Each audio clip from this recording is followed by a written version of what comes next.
Bonjour à tous, on va parler de la distance de Hamming et des codes de Hamming. Richard Hamming a développé toute cette théorie et bien sûr c'est un aspect très mathématique au départ. Donc moi je vais passer ça parce que maths info c'est pas mon domaine, c'est déjà post-bac et puis bon on peut le voir, hein, ça s'étudie. C'est étudié d'ailleurs je pense. Alors la distance de Hamming qu'est-ce que c'est? C'est extrêmement simple. La distance de Hamming ça quantifie la différence entre deux séquences. Évidemment comme on est en binaire, on va prendre deux séquences en binaire, les voilà. D'accord, j'ai pris A et j'ai pris une valeur B. Voilà. D'accord. Si je mesure la différence, je regarde en permanence la différence bit à bit. Hein, j'obtiens qu'il y a deux bits qui sont différents ici, vous les voyez. Donc j'obtiens un chiffre de 2. Ben, c'est ma distance de Hamming, voilà. Il me dit que ces deux suites-là diffèrent à deux endroits différents. Voilà. D'accord, c'est ça la distance de Hamming.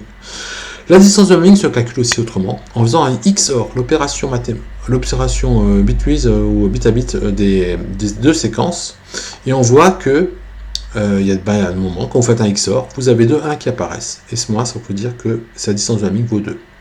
D'ailleurs, pour information, le nombre de 1 qu'on a dans une séquence s'appelle le poids de Hamming. Vous voyez, c'est pas le fruit du hasard, hein, parce que ça vient de cette opération-là. Le XOR, le voilà. Un XOR, c'est un ou exclusif, hein, pour ceux qui ne savent pas. Hein. Voilà, je ne voulais pas détailler cette information-là. Alors, quel est l'intérêt de cette distance de Hamming? Ça sert à une seule chose, parce que Hamming, dans les années, c'est sorti dans les années 50, hein, d'accord, cette histoire-là, un petit peu avant. Donc, l'intérêt, c'était la transmission de données. Et à cette époque-là, on s'intéressait beaucoup au numérique. Hein, c'était quelque chose de très courant. On ne savait pas faire encore des ordinateurs très puissants, hein, c'était vraiment des grosses machines, mais l'idée qu'à terme, on y arriverait, était déjà là, sachant que l'algèbre de Boole date déjà de 1850, hein, vous voyez, on est encore à 80 ans avant, hein, donc vous voyez, il y a eu des évolutions, des pensées. Alors intéressons-nous à Hamming sur l'intérêt de faire ça, la transmission de données, quand vous transmettez une donnée d'un émetteur à un récepteur. Il peut se passer des perturbations qui vont peut-être changer un bit, voilà, lors de la transmission. Donc pour éviter ça, on va estimer la robustesse de notre code avec la distance de Hamming. C'est ça l'idée. Prenons un code binaire de base, pour comprendre le principe. Vous avez un code binaire, voilà, on va transformer donc une séquence, un alphabet de 0 à 7. On peut envoyer 8 objets différents, d'accord, de 0 à 7. C'est mon alphabet, d'accord, 8 caractères différents. La distance de Hamming, ça correspond à la plus petite des distances. On ne va pas comparer le 0 avec le 7, évidemment que là, il y a une grande distance de Hamming. Mais entre le 0 et le 1, on voit bien qu'ici, il y a déjà plus qu'un seul bit qui change. Donc du coup, la distance de Hamming sera de 1. D'accord. Entre ces deux-là, effectivement, ça change de 2, mais ici, de nouveau, de 1. Donc la plus petite des distances, c'est bien 1. Et donc la distance de Hamming vaut 1. Conclusion, le code est très sensible aux perturbations. Si j'envoie le chiffre 3, et le dernier bit par hasard, suite à une perturbation, passe à 1, on va se retrouver dans cette situation-là. Le récepteur va recevoir 7. Et pour lui, il aura reçu 7 et pas 3. Du coup, c'est un peu difficile de comprendre ce qui se passe. Alors, on va mettre une distance de Hamming de 2. C'est la première idée, évidemment. Donc, si on met une distance de Hamming de 2, on va rajouter un bit. Ça s'appellera un bit de redondance, ça. Et on va en rajouter des bits de redondance. Pas beaucoup, hein, mais on va en rajouter quelques-uns dans les codes de Hamming. Alors là, on en rajoute un. Et on se rend compte qu'on a déjà une distance de 2, ça marche.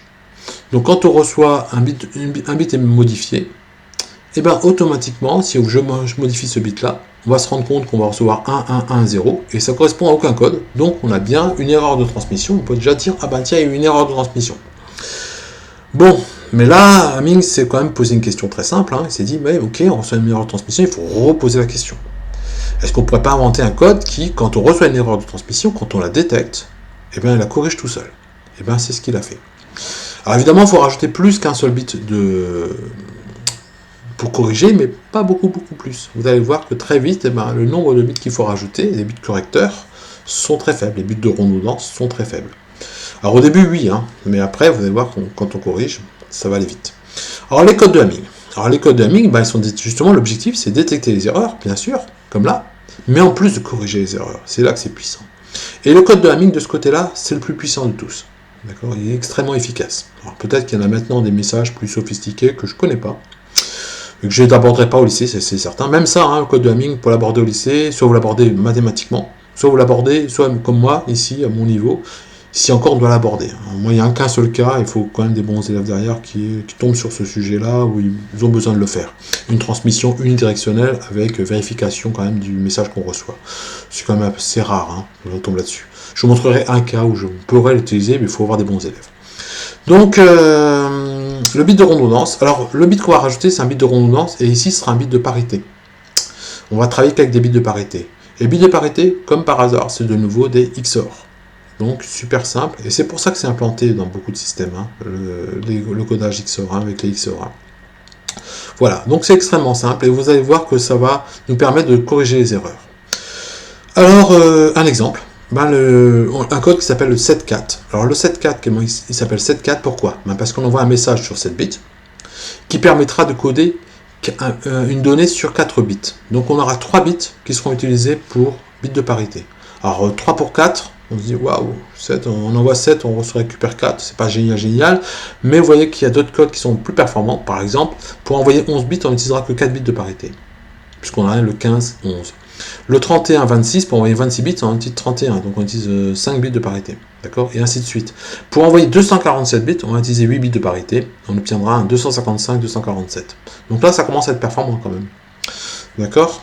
Alors maintenant, regardons comment ça fonctionne. Combien on envoie de bits de parité?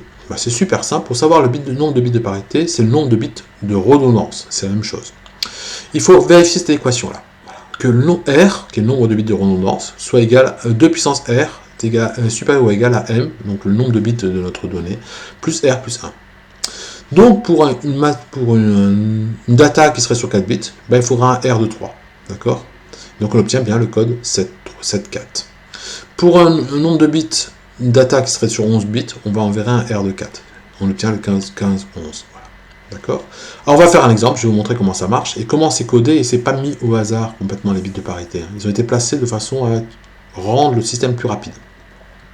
Alors un exemple, le chiffre 4. J'ai pris un chiffre vraiment au hasard. Hein. Le chiffre 4, je vais le transmettre. Donc ça prend 4 bits. Donc du coup, puisqu'on est en base 16, hein, et du coup, j'ai un R de 3. Du coup, je suis travaillé en 7.4. Donc voilà ma data. Je suis ici. Ma data, mon chiffre 4, tout à fait codé normalement. Maintenant, je vais placer ça, on va mettre des positions. On sait qu'on a 7 positions. D'accord? Donc on va mettre les positions ici. Alors vous voyez, c'est pas des rangs, c'est des positions. 1, 2, 3, 4, 5, 6, 7. Alors c'est pas des rangs parce que ça commence pas à 0. Hein, ça commence bien à rang 1. Par contre, tous les rangs où la puissance de puissance de 2, on va mettre des bits de parité. Le fameux bit de redondance. Alors par exemple ici, 1 c'est 2 puissance 0. Conclusion, bit de parité. 2 c'est 2 puissance 0, 2 puissance 1, donc bit de parité. 3 ça correspond à rien, donc on va mettre le premier chiffre qu'on trouve, des 0. 4 bit de parité, 2 puissance 2. Hop, on y va. Et ensuite, 5, 6, 7, ça correspond à rien, donc on prend la suite des bits ici. Et on les place ici. Vous voyez ici, on retrouve D1, D3, D2, D1, par contre P3, etc. Et on trouve nos bits de parité. Une fois qu'on a fait ça, on va calculer nos bits de parité. Alors on descend toutes les valeurs. La valeur, voilà, j'ai mis le 4. Et j'ai laissé mes bits de parité. Rien de plus compliqué. Maintenant, on va calculer le premier. Alors moi, ce que j'ai mis ici comme commentaire, c'est comment on fait. On prend un bit de parité inclus, et on va vérifier la position, plus sauter un bit. Chaque fois, si on est en position 1, on saute 1, on vérifie 1 bit et on saute 1. Position 2, on vérifiera 2 bits et on saute 2. Position 4, on vérifiera 4 bits et on saute 4 bits suivants. Alors évidemment, le premier, on ne peut pas le vérifier puisque c'est le bit de parité. Hein, d'accord. Donc là, je ne sais pas. J'ai mis, vous voyez, je vais mettre ma croix dessus. Je ne sais pas si vous la verrez, mais je vais me mettre dessus ici et donc je vais dire, je vais vérifier pour P1, je vais vérifier les autres bits. Donc je saute 1, je saute 1 bit chaque fois. Voyez, sur 1, 1. Et là, j'obtiens 0, 0, 0. Donc je vais mettre un 0 pour être pair. Le deuxième, je vais me cacher. Voilà, je ne sais pas si vous voyez bien. On va essayer de le cacher. Voilà. Et on prend 2 bits par 2. Hein, 2 par 2. Donc le 2 premier. Lui inclus. Voilà. Donc lui, je ne sais pas ce qu'il y a. Hein, donc je vérifie. Donc ici, j'obtiens 0, 1, 0, et donc je m'arrête là, donc ça vaut, il faut mettre un 1. C'est évident, il faut que ce soit pair, le nombre de 1. Ici, je viens ici, il m'en faut 4 par 4. Donc 4, après je ferai un trou de 4 si on continuait sur un système un peu plus grand, puis chaque fois de 4 en 4. Voilà, donc je vais cacher celui-là, et je vais regarder, il me faut un 1. Voilà, j'obtiens ce code-là. Une fois que j'ai ce code-là, c'est bon. J'ai mon code, je vais le placer, je l'envoie, comme ça. Quand je le reçois, le voici. À la réception, je fais la même opération. Je prends le premier, je le cache. Je ne regarde pas ce que c'est, je fais la même opération. Je trouve qu'il faut un 0. Et cette fois-ci, je le compare avec ce qui a été mis. 0 et 0, parfait, il n'y a pas d'erreur, 0. Le deuxième, je fais le même calcul et je le cache au départ, je regarde ce que ça donne, et je dis, ah tiens, il me faudra un 1. Je compare maintenant avec le résultat qui a été envoyé. Ok, 1 et 1, donc il n'y a pas d'erreur. Je fais le suivant, la même chose. Et c'est ce code-là qui est important, le code d'erreur. Ensuite, donc là, je me rends compte que ça donne aussi un 1, c'est un 1, parfait, pas d'erreur. Et là, j'obtiens un chiffre 0. Et ce 0-là dit que pas de message d'erreur, pas d'erreur, donc le message est OK, maintenant je peux récupérer ma data tranquillement. Voilà. Maintenant, que se passe-t-il s'il y a des erreurs? On va le faire. Vous allez voir que c'est super efficace du coup. Prenons une erreur d'abord sur la data. Voilà. Donc je l'ai mis ce bit-là, je l'ai passé de 0 à 1. D'accord? J'ai reçu ça. Au lieu d'avoir un 0 ici, j'ai reçu un 1. Donc du coup, le premier calcul, il va le faire, il va dire, oh, il me faudrait un 1. Alors qu'on m'a envoyé un 0, donc il y a une erreur. Le deuxième, il dit la même chose. Il dit, tiens, il y a déjà 2 1, donc je ne vais pas passer un 1, je vais rester à 0. Or, on m'a envoyé un 1, c'est qu'il y a une erreur. Le troisième, on va recevoir un... On va dire, il me faut un 0. Hein. J'en déduis qu'il me faudra un 0. Mais j'ai reçu un 1, donc c'est qu'il y a une erreur. 3 1, ça fait le code binaire 7. Septième bit est erroné. Je le modifie.